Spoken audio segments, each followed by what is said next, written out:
Athens سے اگر آپ جنوب کی طرف چلنا شروع کر دیں تو 200 میل کے فاصلے پر ایک چھوٹا سا شہر آتا ہے جس کا نام کسی زمانے میں اسٹاگیریا تھا۔ ارسطو اسی شہر میں شاہی طبیب نیکومکس کے گھر پیدا ہوا۔ جڑی بوٹیوں اور دوائیوں کی ملی جلی خوشبوؤں کی فضا میں سانس لینے والا یہ بچہ آگے چل کر بہت بڑا آدمی ثابت ہوا۔ عظمت اور کارکردگی کی اونچی فصیل پر اس نے اپنے نام کی تختی لگائی۔ صدیاں گزر گئی ہیں مگر اس تختی پر لکھے اس کے نام کے حروف ابھی تک ستاروں کی طرح روشن اور تابندہ ہیں۔ انسانی علم کی وہ کون سی شاخ ہے جس پر اس کے نام کا پھول نہیں مہک رہا؟ فزکس، بایولوجی، زوالوجی، فلسفہ، خطابت، شاعری، تنقید، موسیقی، ڈرامہ، تھیٹر، اخلاقیات، نفسیات، سیاست، رموز سلطنت، سائنس، جمالیات۔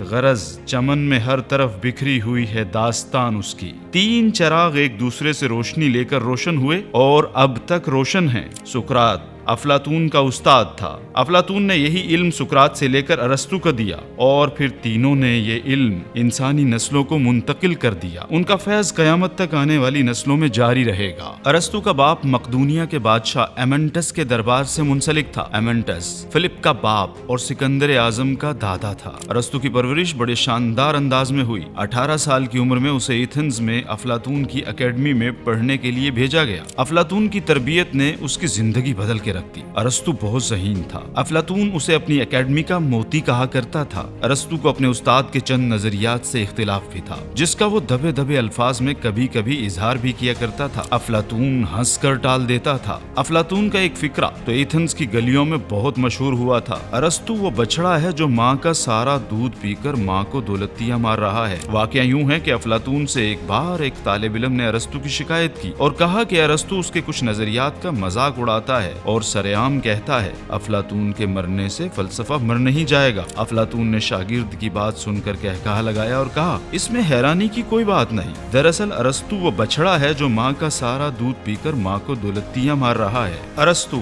افلاطون کے پاس 20 سال تک رہا۔ جب 347 قبل مسیح میں افلاطون فوت ہوا تو ارسطو نے اپنے استاد کی قبر کا کتبہ لکھا۔ بعد ازاں وہ اپنے دوست اور افلاطون کے ایک شاگرد ہرمیس کے پاس ایشیائے کوچک کی ایک ریاست اٹرنس چلا گیا۔ ہرمیس اس ریاست کا بادشاہ تھا۔ وہی ہرمیس جس نے افلاطون کو اپنے پاس بلایا تھا اور پیشکش کی تھی کہ افلاطون ریاست کو اپنی مثالی ریاست ریپبلک کے مطابق چلائے۔ افلاطون وہاں گیا لیکن ناکام واپس لوٹا۔ ارسطو وہاں چند سال اپنی تجربہ گاہ میں تجربات کرتا رہا۔ پھر اسے دربار سے سکندر کی باقاعدہ تربیت کا بلاوا آ گیا۔ ارسطو کو سکندر کی پیدائش پر فلپ سے کیا ہوا وعدہ نبھانا پڑا اور وہ مقدونیہ چلا گیا۔ ایک مصنف نے بادشاہ اور فلسفی کے اس بندھن کے بارے میں بڑی اچھی بات کہی۔ وہ لکھتا ہے اس ملاپ اور بندھن سے 2 باتیں سامنے آئیں۔ بادشاہ کا بیٹا طاقت حاصل کرنا چاہتا تھا اور پوری دنیا کو فتح کرنے کا خواب دیکھ رہا تھا۔ فلسفی انسانی دماغ کے سامنے فکر و خیال کی ایک نئی دنیا دریافت کرنا چاہتا تھا۔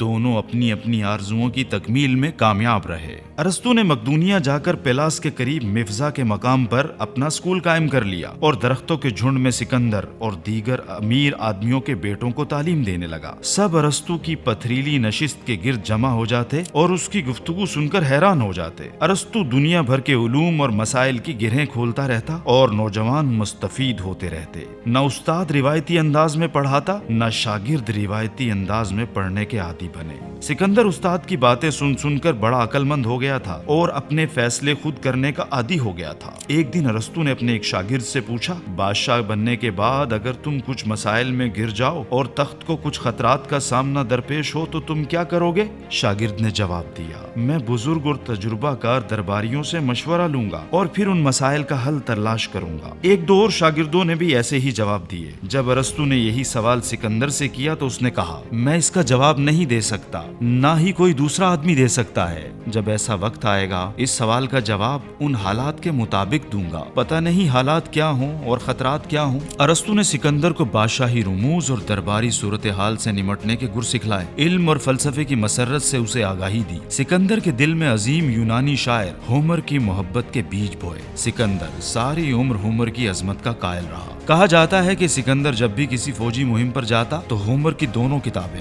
ایلیڈ اور اوڈیسی اپنے ساتھ رکھتا اور اپنی فوجوں کو میدان جنگ میں اسی طرح ترتیب دیتا تھا جس طرح ہومر نے یونانی فوجوں کو ٹرائے کی جنگ میں دکھایا تھا۔ سکندر کے والد فلپ نے ارسطو کی بہت عزت کی۔ اسٹاگیریا کا شہر